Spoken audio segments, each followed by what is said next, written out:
All right, I'll do that again. Hi, everyone. Welcome to our LibsWork meeting. This is our LibsWork lounge. So we don't have a set speaker, but we have opportunity to talk and ask questions and learn from each other and share updates and do whatever else we feel we want to do in this time that we have together. My name is Andrea Lavandowski. I'm with the New Jersey State Library. And I am here as your facilitator, but I am certainly not the expert that you're going to be hearing from the entire meeting. So feel free to jump in at any point. And I do have a few things to get conversation started if it seems like we are in a bit of a lull. But I think given the style of this meeting and that I do see some faces that I haven't seen in a little while, some names I haven't seen in a little while or haven't met before. I think we'll go around and do introductions. And so if you want to share who you are, where you're from, and if there's something interesting that's on your mind or something that you're working on that you're excited about, then you can add that in as well. And if anyone has questions about something that somebody states in their introduction, then feel free to ask, since this is a pretty free form meeting, so we don't have to be so structured. So I'll start. I already said my name and that I'm with the New Jersey State Library. Currently, my big projects are we received an ACP outreach grant, so I'm working with 2 part-time navigators and sending them around to different parts of the state so that they can help people enroll in that benefit for internet connectivity, and which has been an interesting process. And if anyone has any suggestions on that, I am all ears. And my other project is North Star Digital Literacy. We're expanding to 100 licenses statewide, and so trying to increase usage of that. And my dream is that more agencies in the state will recognize those credentials for digital literacy and that it'll become a more ubiquitous product. And that's about it. So I will call on Hillary since she's to my left. Thank you, Andrea. Hi, I'm Hillary Ritt. I'm with the Kentucky State Library, Kentucky Department for Libraries and Archives in Frankfort. And yesterday I was in a meeting with, have a quarterly meetings with our adult education at the state level. And we're talking about one of their initiatives is to work with folks in the recovery community. So just a lot of connections were made yesterday between library staff that are doing work in that area and then some folks at the state level. So I'm encouraged with that. And then also some ways that potentially they can help students who are getting ready to graduate from high school but aren't ready to go on or not interested in going into higher education, ways to connect and support those students. So it was good for me. And I will pass it on to Emily, who is to my right. Hello, I'm Emily. I'm the not outreach, that used to be my job. The adult services coordinator at the Rhode Island Office of Library Services. Workforce development is a thing that is sort of like under my umbrella, but we don't do a whole heck of a lot,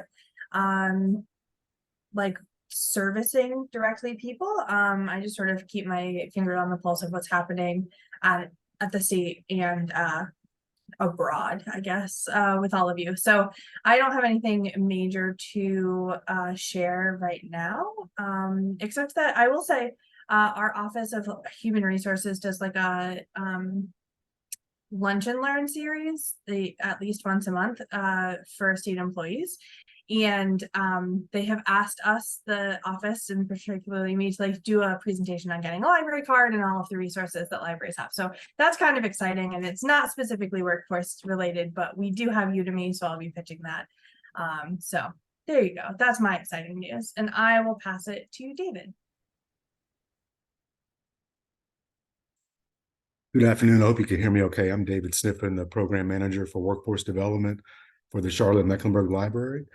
We've had a lot of success, and I don't know if it's I saw it on the agenda, Andrea, but I just want to touch on our success with working with our local workforce board, NC Works and Charlotte Works. Starting last December, we started hosting hiring events with them. So essentially they have the pipeline of employees they work with the employers, and then we provide the venue. So we've had Mecklenburg County Sheriff's Office. We've had a huge construction project that we've engaged with. And then our biggest success, we're kind of unique. We're a huge county with one school district. So it's about 180,000 students in that one school district.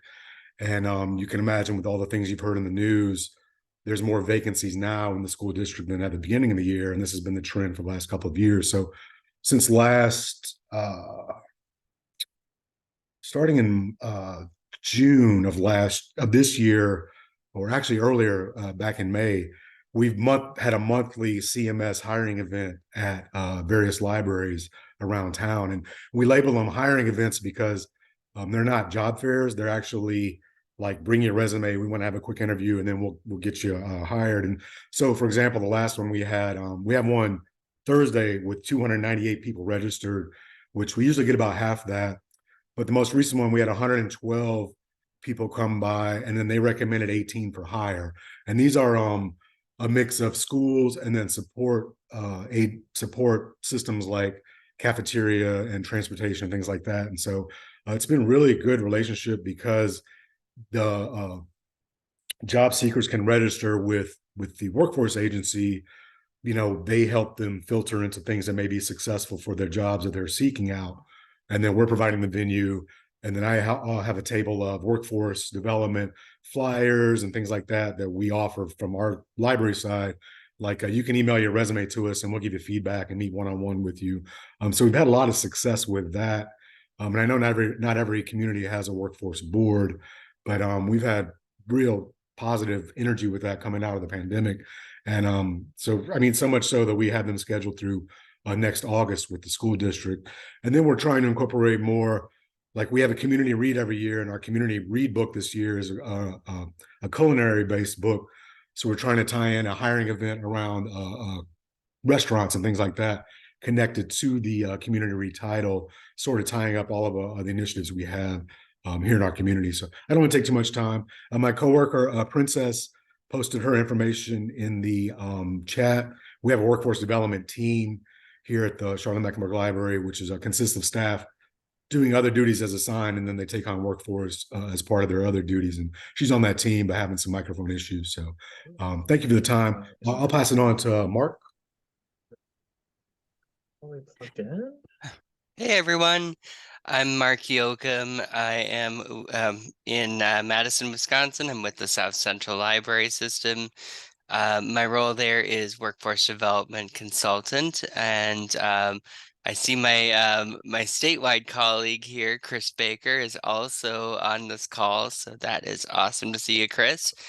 What we've got going on, we've been working together on workshops for various regional areas to help get library staff more workforce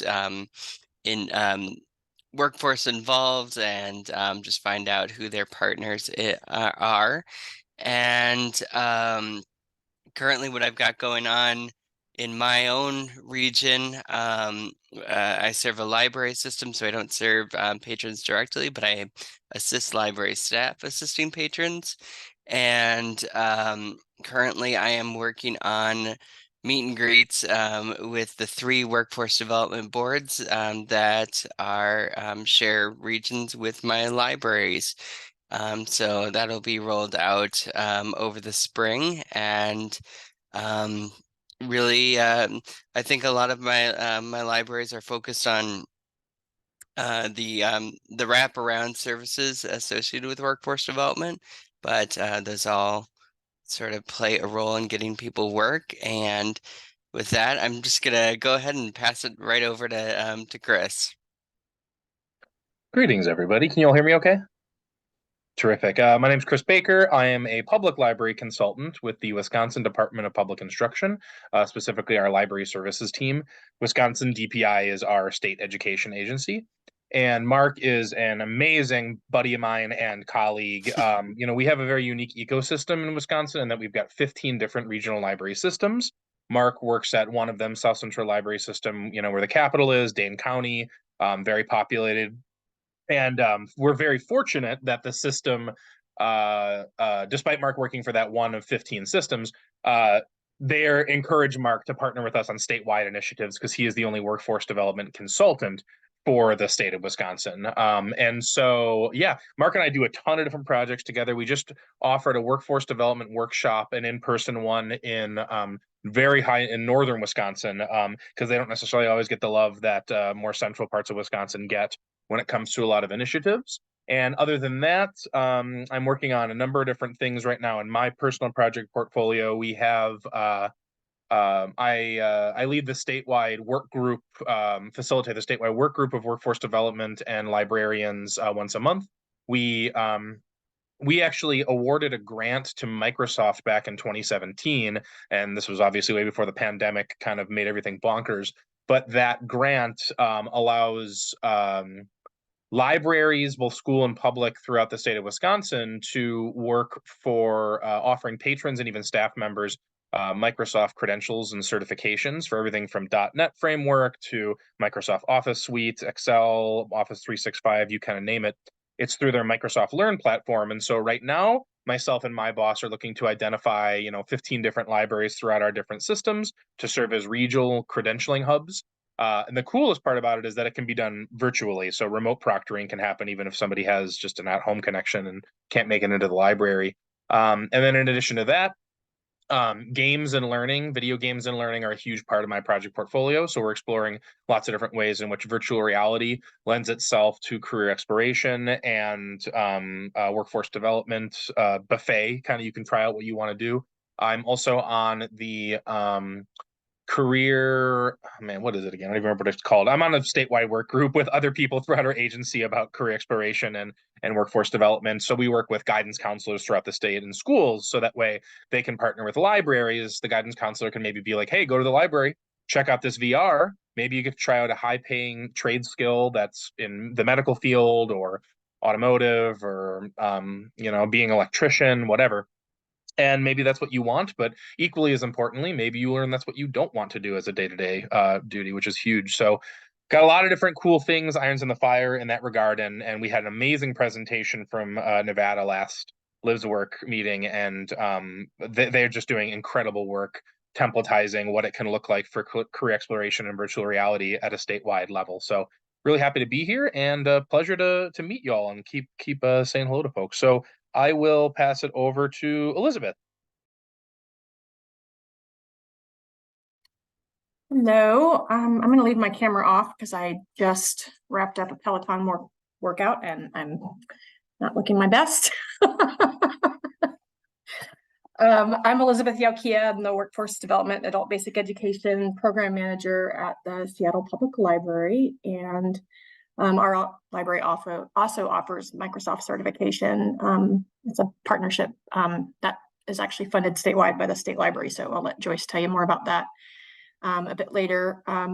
Most of my role right now has actually been restarting programs in our adult education tutoring program, which is an in-person program currently at only one of our libraries, but being added in the new year at 2 additional, which is completely, all of our tutors are volunteers, and then doing a lot of English instruction, mostly focused right now on conversation circles, because that seems to be where the gap is in the community in terms of our community colleges. But as traffic is picking up in our library branches, we're starting to look at doing more level classes again. So really hard to do instruction and very basic English, especially a lot of our immigrants from Ethiopia don't necessarily have literacy in their primary languages, so that's pretty tough.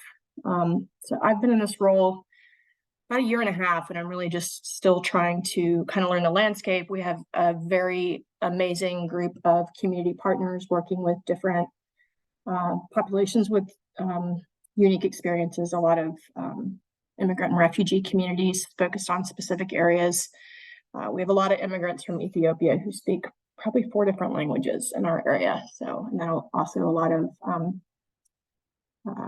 immigrants from different Asian countries. So not doing a ton in workforce development right now. We actually just, of all things, sunset a program, which is like unknown in library land that you'd actually stop a program, but we just found that the need was really there during COVID, but doesn't really exist in the same way. And that was a one-on-one appointment-based service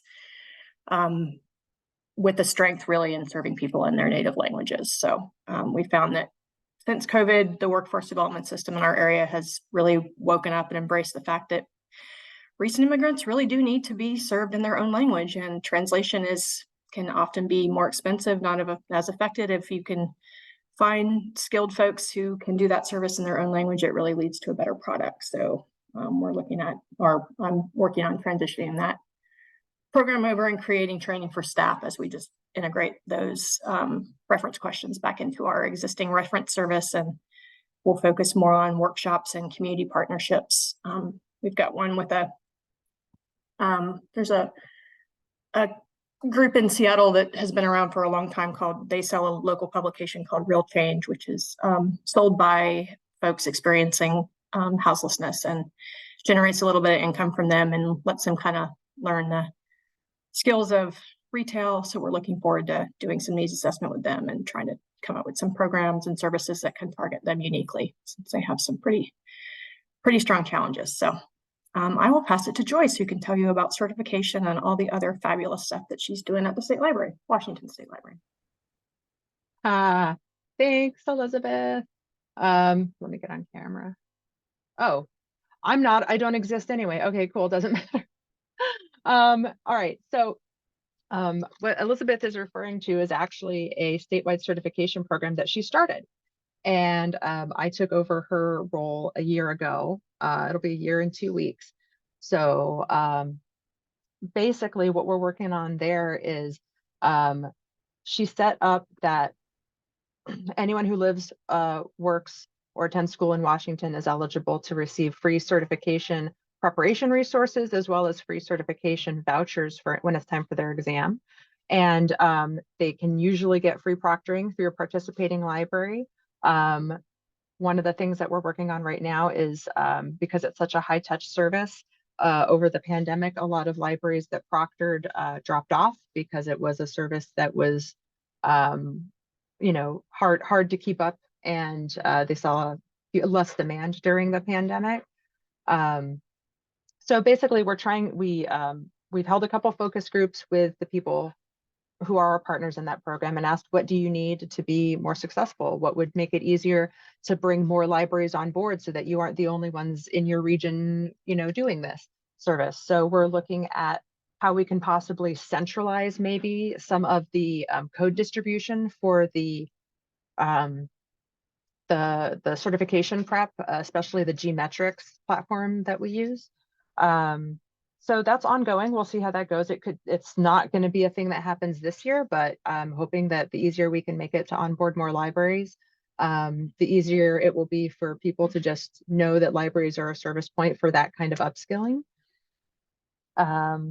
One of the other things that we're doing is also working with North Star to see if we can get some additional admins on several North Star accounts.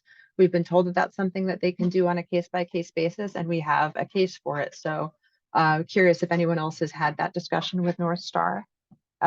Just a couple pieces of news. The Washington State Library last week started a digital equity listserv to try to connect more stakeholders throughout the state and get people sort of communicating and talking across sectors. So it's not just, we're not just siloed in library land or siloed in one particular region of the state. And it also allows people to share their best practices, and maybe, they can do things on the listserv. They can make communications that we can't. Like, we can't advocate, there's a lot of things we can't do. We can't advocate with the legislature, but other people can, and they can certainly use that platform to organize. And last, we have funding for the next year and a half to continue doing a study of what are called the covered populations under the BEAD plan. And we're going to be co-creating some digital equity studies with hopefully the Washington Immigrant Network, and looking at more ways that we can co-create a survey with community, because the goal is to try and understand what are your digital skills and how do you define them, and where do you go for help, and what are your roadblocks as you see them, and what are your assets as you see them, and how does that relate to where resources are located and what kind of resources are provided in your area. And that was, sorry, thank you for coming to my TED Talk. I'm going to throw it to Alta. That was cute. All right. So I used to come every single month and all the other things, and all of a sudden I disappeared off the face of the earth. Not because I wasn't working. It's been insanely busy. And Delaware is very little, but we're all very connected. And we also wear, like y'all, you wear many, many hats. So I'm going to do a quick recap of not the last year, but during the summer, I had 18 libraries. We had full-time summer associates working and doing the ACP, the Affordable Connectivity Program, as well as North Star in libraries. I was surprised how few people we connected with ACP. It was just surprising. So a tip would be is that, Andrea, I heard you were going in New Jersey working on this a lot, is that the ones that were most successful is going into different, I'm from New York originally, so I'm going to say these, the projects or the apartments that and then setting up a table and working from there, because you already know that a lot of the people already qualify. So that would be something. Delaware also has the nicety of we're a pretty fast connected state. And we're probably going to be the first state that's going to be completely connected because it's tiny to begin with, and we're small and all that good stuff. So because we're way on the way to have everyone connected, it had the ability to get internet rather. So that was that for the summer. I have network of national library medicine. I am terrible with initials. And then LM has asked us to partake in a video as well, be the video, as well as a podcast this month on teleservices. So we have 13 libraries that have teleservices, wraparound specialists that will help with jobs, as well as get the person connected to do an appointment in a private space, a kiosk, as well as set them up with other type of workforce type abilities and all like that, and refer and all that good stuff. So that's working out very well as far as that goes. We're also looking to expand that beyond the wraparound services, is to expand the spaces to be also self-help. So it costs a lot of money to have a dedicated person there to be able to do wraparound services. So we're also looking at the times that they're not there, that the library can just unlock the door, lock and all that good stuff. So that's something that we're working on to start at least in November, a few of the libraries itself on that. And as far as one of our big pushes, which is kind of funny because it's back to basics, right, is COE, which is the literacy. It's a Council on Excellence. We're the first state to have the whole state involved in one of these programs, and our focus is literacy. And what that is we're working with a lot of different organizations, health literacy, financial, digital, you name all the litany, environmental and all that.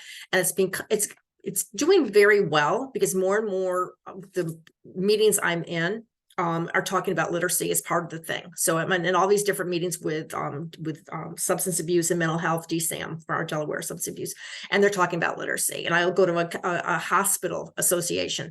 By the way, that's all I do is go to meetings. I'm on Zoom and Teams every day, nonstop. And also so I guess I wrote my notes as you guys were talking about all these wonderful things. Workforce innovation activity. I'm on the leaders board, and actually I'm presenting tomorrow on what libraries are doing as far as services and all. One of the main things I keep saying is we have all these, so I work for the state, my title is social innovator, is that we have all these online services on our portal, and rather than every partner is spending money for North Star or this and that, we can help them with all these services. So I'm really pushing that and all. And that's where a lot of our AmeriCorps Vistas are doing, is working with the partners on helping them with their capacity building. So I am going to pass it off. And Juliana. Okay, good morning for me, probably good afternoon for a lot of people here, late morning. Hi, my name is Juliana. I'm with the California State Library. I'm in Southern California in Long Beach. I've been with the State Library almost 2 years, and I'll just do a quick share. The things that we have that are related to this meeting's topic, we are involved in our statewide digital equity planning team, which is being spearheaded by the Department of Technology. And all of the BEAD acronyms and the ACP, and yep, we're talking about those. We have a state funded capacity, or I'm sorry, an LSTA funded capacity project for digital navigators, which are they are digital. They are real people, though they're not chatbots. And it's a small program, but it has reached to a lot of the libraries, referrals from libraries. It's been about a year and a half now, and that is currently state funded or LSTA funded through June of 2024. Happy to email anyone about that. It's called the Connected California. And then I'll put into chat a link to our the staff side link to our career pathways, which is the workforce development platform. So they're all of the online resources that are even tangentially related to workforce development, and including North Star. So that is, I have lots to say about negotiating any statewide dealings with some of the vendors. So it has LinkedIn, it has Coursera, and there's North Star, there's Get Set Up, there's Skillshare, there's Learning Express, and there's VetNow, which is through BrainFuse. So that's that package, which is state funded, and that is through September of 2024 at this point. Other than that, I do things with adults. I am sorry, I do not know who hasn't gone. If you could maybe raise your hand or your virtual hand.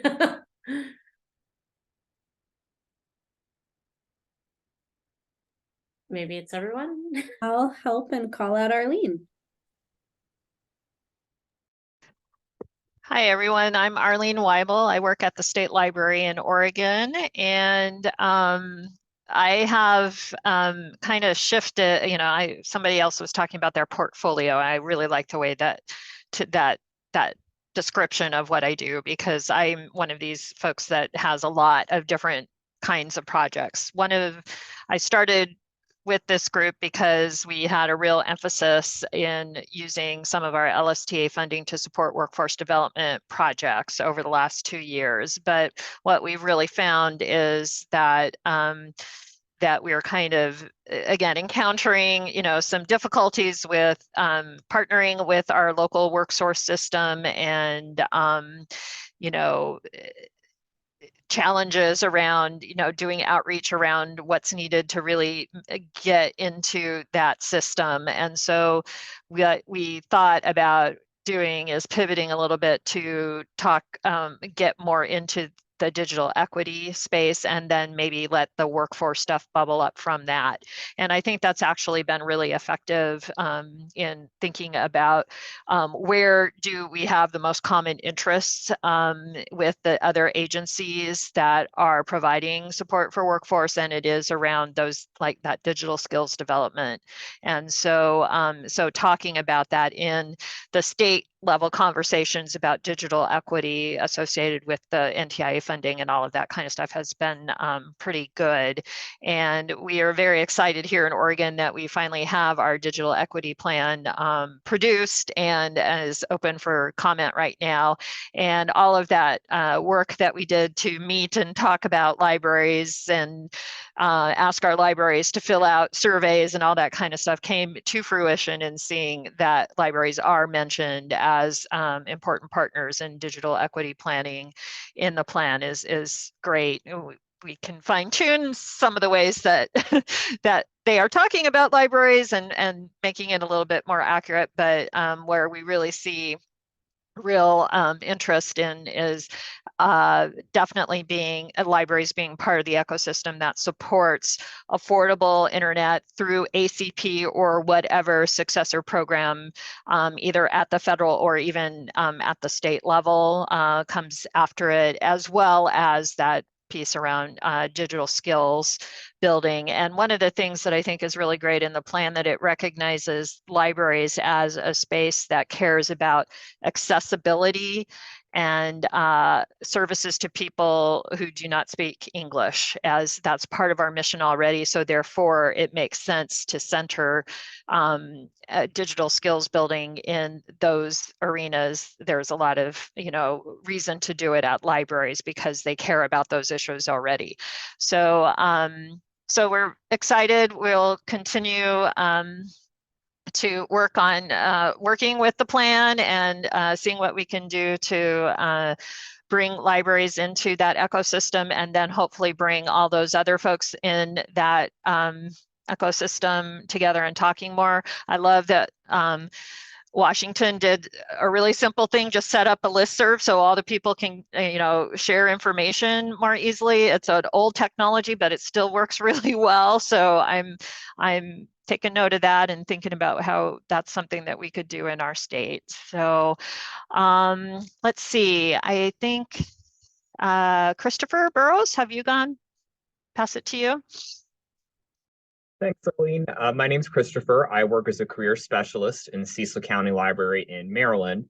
And things that we're working on right now, we are in Maryland, there is a Career Success Month that's going on. So we're planning programs as like a statewide initiative that are supporting, I know like people have been talking about upskilling and lifelong learning and all those things. So I'll be hosting some programs like an introduction to Zoom class for remote workers. I know that that's been a big thing. And we're meeting on Zoom today. So that's been a big thing that's going on. We're doing a lifelong learning at CCPL class, hopefully in February, where we're going to be looking at some of the resources that we offer, like Mango Languages and LinkedIn Learning and Gale courses and all those kinds of things, so that people know what they can get for free through the library.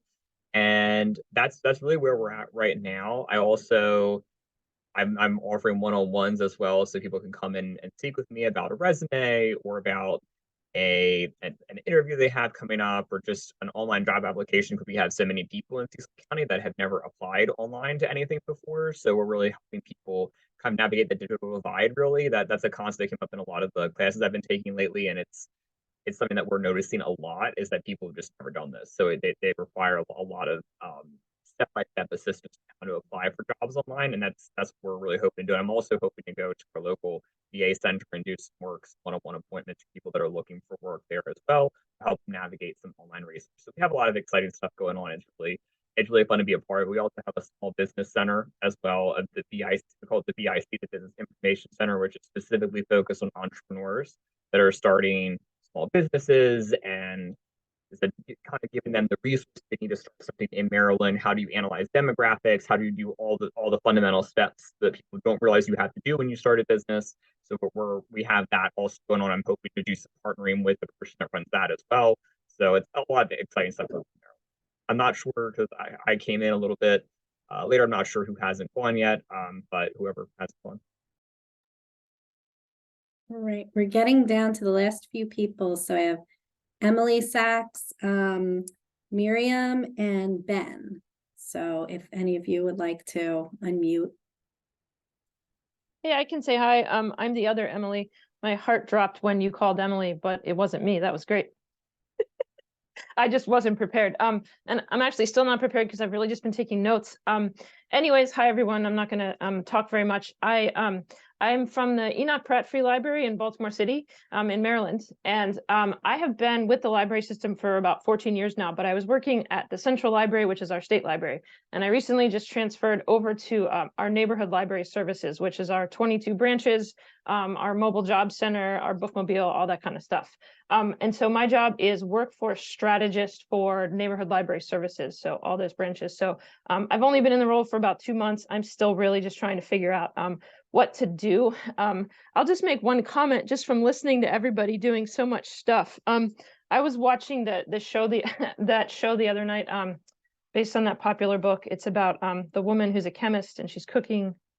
What is it? Oh, Lessons in Chemistry. I don't know if anybody knows that book, or it's a series now on TV.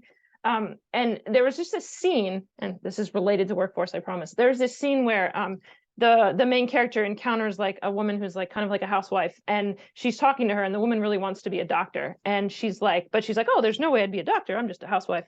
and the main character says to her, like, of course, it's very easy. You just go to the public library, you learn, then you go to the community college, then you take the MCATs, and then you become a doctor. Like, that's how you do it.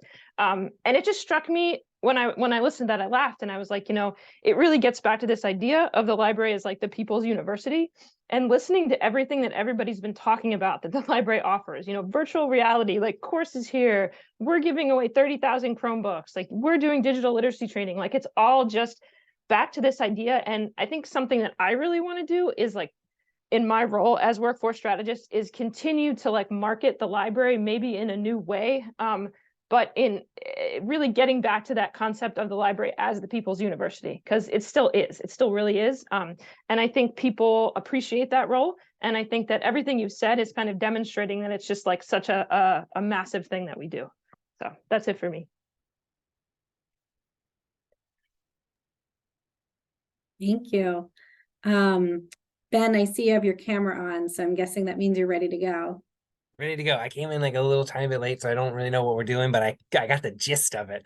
We're introducing ourselves and talking about what we do. Is that right? More or less? All right, cool. So I'm Ben Hamilton. I'm in Maryland too, at the Howard County Library, the Central Branch. I'm the Adult Basic Education Assistant at Project Literacy, which is a grant-funded literacy program that's been around since the 80s. It started with like a bunch of volunteers, or just a few volunteers, and now we have about like 20 teachers that are contractors that teach for us, and we do like ESOL classes, mostly ESOL classes. We also have the high school diploma program. So any given year, we probably have about like 1,000 students, and Emma Ostendorf is the program admin, and I'm the assistant. We're the 2 library employees, and everybody else that works on Project Literacy is a contractor. So the vast majority of what we do is English language learning. We have another grant that is focused on new Americans who have who are maybe doctors or lawyers and are trying to get back into their field of expertise in the United States. And that's a smaller grant. That's maybe like 100 or 200 students a year. And that's more focused on workforce, resume help, mock interviews, that sort of thing. And just like kind of career navigation, like coaching a little bit with that grant. Yeah, and as far as what I'm working on right now, we're gearing up for a new semester. So every semester we have about 300 to 400 people register for English classes. So like the semesters are a lot of work. We don't have like a centralized system, we don't have like an LMS. So it's like a bunch of us doing a lot of worksheets, a lot of worksheet management. Anyway, that's what I'm in the middle of right now. But the Project Literacy is also part of the Howard County Library's Department of Equity, Inclusion, and Belonging department. So we also do mostly that's like events or something that we're a part of. That's a newer part. We're sort of like transferred into that department, but it makes sense. And that, yeah, it's nice. We also are a North Star center, that both for the big library and for Project Literacy. We have sort of our own North Star account that we use specifically for the Pathways to Success program for skilled new Americans to get badges and do some like upskilling to look for jobs here. And other than that, we're in the middle of forming a library cohort for that grant, the Pathways to Success.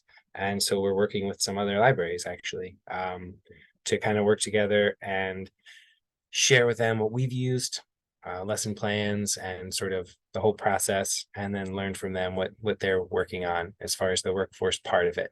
We work pretty closely with the local American Job Center. It's a really good relationship, but it is difficult because usually what we're doing is referring English language learners to them, and that it's sometimes a tough transition there, but we have a good relationship, and we work together really well. They do a lot of our trainings for that grant. So they're doing trainings on resumes, on networking, on job search, career navigation, apprenticeship, that kind of thing. So that is it for me. It was nice to hear from everybody, and it's nice to see everybody. Oh, and Miriam? Yeah, I'll go. Hi, everybody. I'm new here. My name's Miriam. I've been with Oakland Public Library for almost 20 years in various capacities, and in 3 weeks, we'll be moving over to the main library to be an adult services workforce development librarian. I'll be the only staff member focusing explicitly on workforce development as far as I know. And right now I'm working as a branch manager, so very caught up in daily operations. I'm so excited to move towards mid and long-term range planning for the library system. And I showed up here just as an opportunity to listen, to learn about what's possible, what best practices are, also very much with an eye to capacity, because if I'm the only one who's going to be able to focus on building programs, I need to build capacity into that. But already through this conversation, I can see the intersections with adult literacy work and with newcomer ESL work and digital equity work. And so I see how I can reach out to other librarians in the system who are doing adult services and who have strong interest in these areas. So I'm just going to sit back and listen and learn. Thank you. Thank you so much. And I'm glad that you found us and that you're finding the conversation so interesting. And I'll point everybody to the chat for introductions from Princess, Eric, Kristen, and Colleen. So I think that was everybody. Yeah. So we're all accounted for. And I think it was so great to hear from everybody, because we see each other in different meetings, but we don't really know what everyone's currently working on. So that was fun. Any burning questions based on anything that anybody asked? I saw a couple things in the chat come through about, I think there was some things about specific products or vendors. I did see something about ACP with people in certain zip codes being automatically qualified. I'm not sure about that. I do know that there are some ISPs where people can apply kind of through the ISP, or the ISP applies for them at the same time. So the process is kind of in one. But I will say that part of this struggle is just making sure that people are not falling for scams, or they're not giving out more information than is required for the ACP application. So whereas sometimes it does seem like the ISP can help out, we also have to just be aware when it's something that is legitimate and sometimes when it's not. So that's definitely been tricky about the whole thing.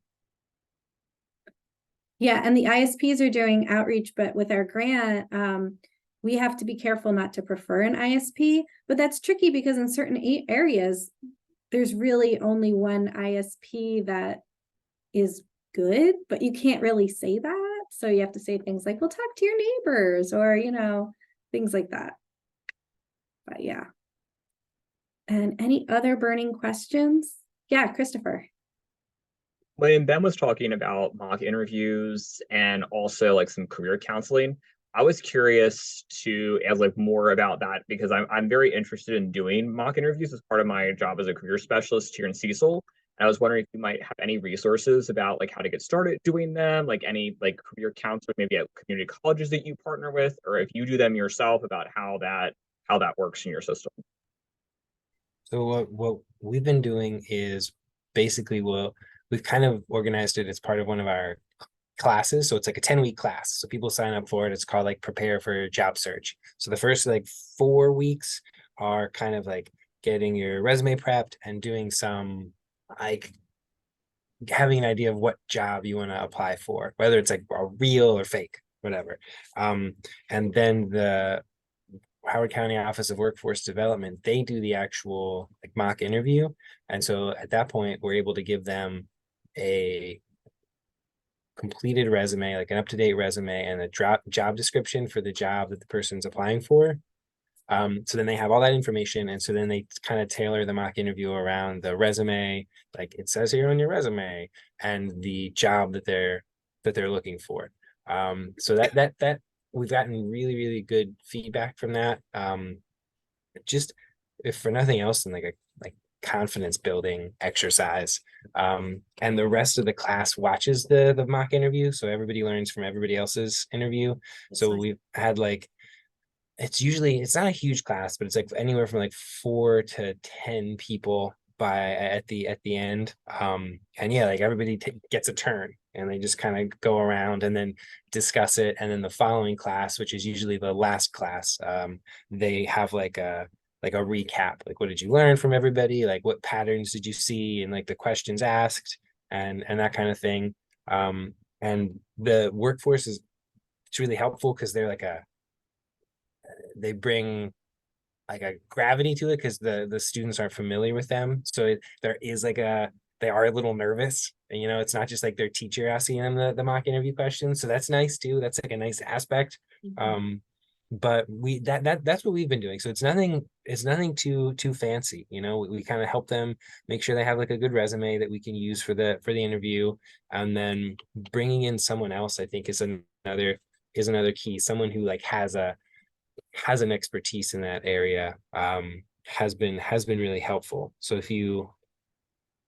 and I can send you anything that we have, but honestly, like the curriculum, I'll talk to the teachers who are doing that, but it is pretty, like, it's pretty straightforward. They do like interview tips beforehand, work on the resume, kind of do some practice, and then they do the mock interview with the workforce people. Yeah. I can add other stuff too that we've done in the past.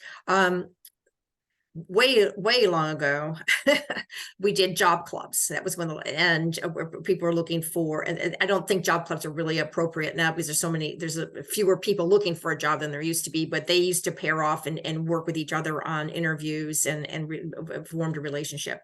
During COVID, we started the make appointments that were virtual make appointments. A person could go online and make an appointment, and then we would call them. And we could also Zoom them. And part of the litany of things they could choose were, did they want to do interviews or brainstorming or resume follow-up or LinkedIn and all that good stuff. So the interviews has been one of the most popular ones to do. So we get the resume ahead of time. We send them a list of tons of different documents about different types of questions and like that. And then the person, then we go through and just interview them and work on those type of skills. So that's been pretty popular, along with brainstorming. So brainstorming has been because everybody's wanting to do remote and not go to work and all that. So they've been brainstorming what type of things they could do, or, and all like that. So, but anyways, that's one thing I would suggest.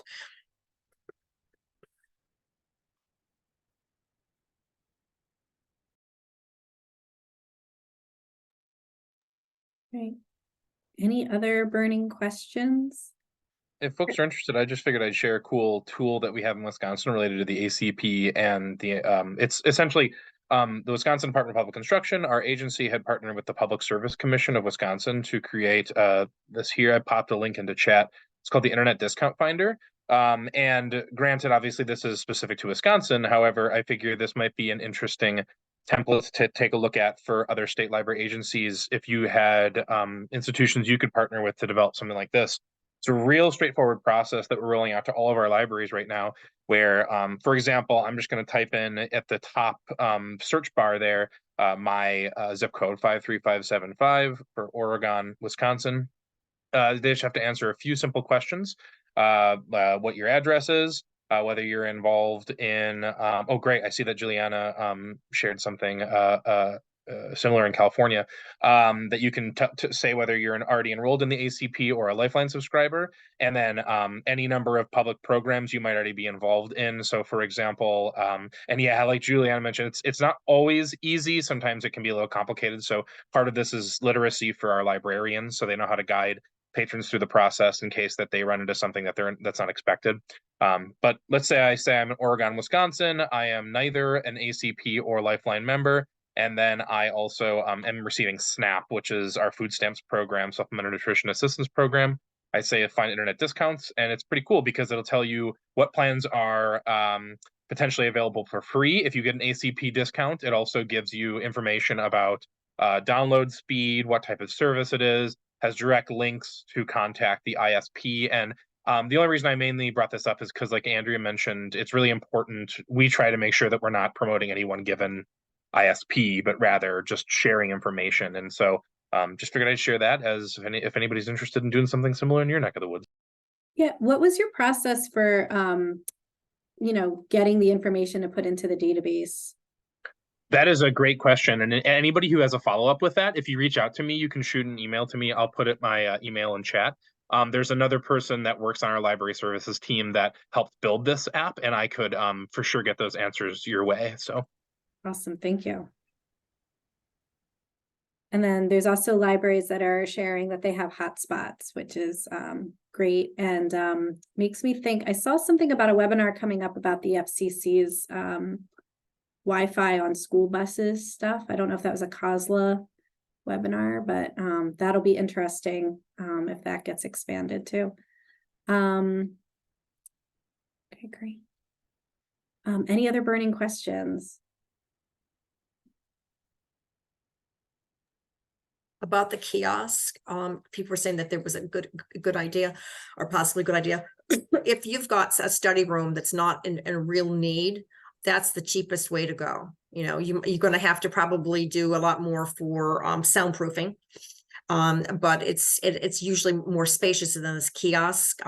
Our kiosks, you can make them up to a room for 3 people. But the study room is usually I would suggest the way to go if you have the space for it. Now, libraries that are tight in space, the kiosk is the way to go. We had a situation where a library was tight for space. They put it underneath. It was a premium one with a 3. Of course, it was the premium one with a space for 3 people, right underneath the HVAC, and it leaked and destroyed it. So, like, life is great. So yeah. So with the study room, you're not going to, it's going to probably not going to leak on it, because that's a Murphy's Law. So yeah. Yeah, Mark. Alta, I'm intrigued by the kiosk. Is that something that you actually buy? It's all together? Is that something you put together with a dedicated computer? So there's a lot of different vendors. We started off with our teleservices. Actually had the grants, and it started at back as before COVID. So we use TalkBox, but there's a lot of them out there. So I'm not trying to recommend TalkBox, it's the only one.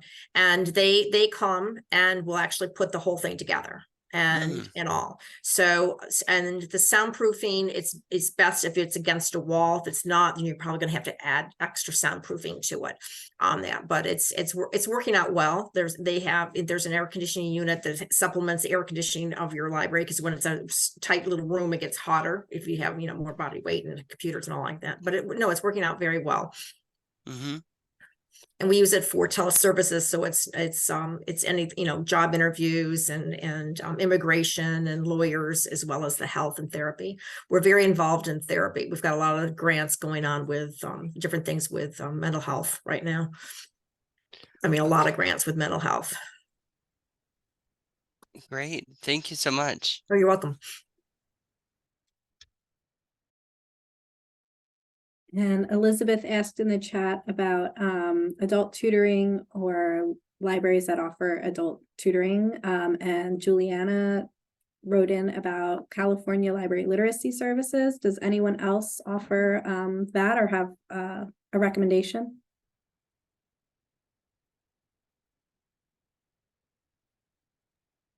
I have 3 people that are involved in literacy, looking at basically adult literacy, that are researching and so California is fantastic. So I'm not saying we're fantastic. They're doing the research to find out all the different ideas, and also I can see about getting them to share the information, like in a little white paper to send you guys. It's going to be a good project for them to do. So they're literally 3 people are doing research and as you're in talking to different states and all in the library system itself. Great. Well, we're coming to the end of the hour, and we can always stay on for a little bit later, but I don't know if people have to jump off at 3. So I'll just say that our next meeting is December 12th at 2 p.m. Eastern time, and you can make your mental adjustment for your time zone. And Mark and Chris, I think that you're our speakers, unless we should talk offline about adjusting that. Not to put you Yeah, on the spot. I think Mark and I are ready, right, Mark? We'll Yeah. figure it out. Oh yeah, yeah. We'll get something together. Yeah. Yeah. And if anyone else is interested in running a session and sharing more, going into more detail about your projects, you can just let me know. I'm always looking for speakers, and you know, happy to give you the opportunity to share what you're working on, or, you know, even bring in speakers that you think the group would find useful. So one thing that I did do that I'll just pop up real quick was I wasn't sure if people were going to be talkative. So I made a couple polls, but I think that this one might be a fun one to kind of close on. So kind of just to think about planning ahead. So if you are interested, if you're going to be growing new partnerships in the future, and if you had a dream partnership, what would it be? So I think that might be showing up, is it? Okay.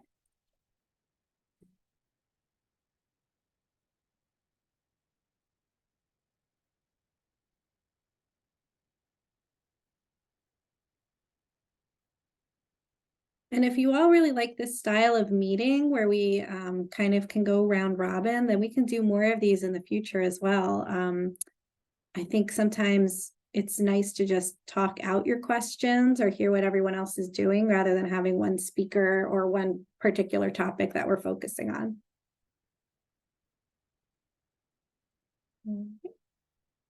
I am going to end the poll. And we'll share the results. So it looks like everyone is looking at partnerships. And then some of the dream partnerships would be work with the VA, the Black Prisoners Caucus. Let's see. Sorry. Tons of partners, all of you. Wizards of the Coast. Oh, wow, that would be fun. Better connections with workforce development agencies, workforce development boards, tutoring and adult literacy, Office of Aging and Public Health, tech colleges to provide career exploration days, and official partnerships with local school system for ELL. Those are really great suggestions. So maybe we can also look at those ideas to guide future meeting topics in the future as well. All right, so that feels like a good spot to end this. So thank you everyone for participating. I hope that you have a wonderful Thanksgiving, and I will see you next month. All right, thank you everyone. Hey, Andrea. Right. Thanks for organizing, Andrea. No problem. There's a person in the chat who's looking to get onto the listserv, so I don't want to Oh, sure. get missed. Who was that person? Emily Sachs. Who was it? So, oh, Emily? Yeah, the other Emily. Okay. The other Emily. I gotta stick up for my Emily's though. Emily, if you put your email in the chat, I will send you the instructions. I don't handle the listserv, but I have the link where you can join. Thanks, everyone. Thank you, Emily, for looking out for Emily.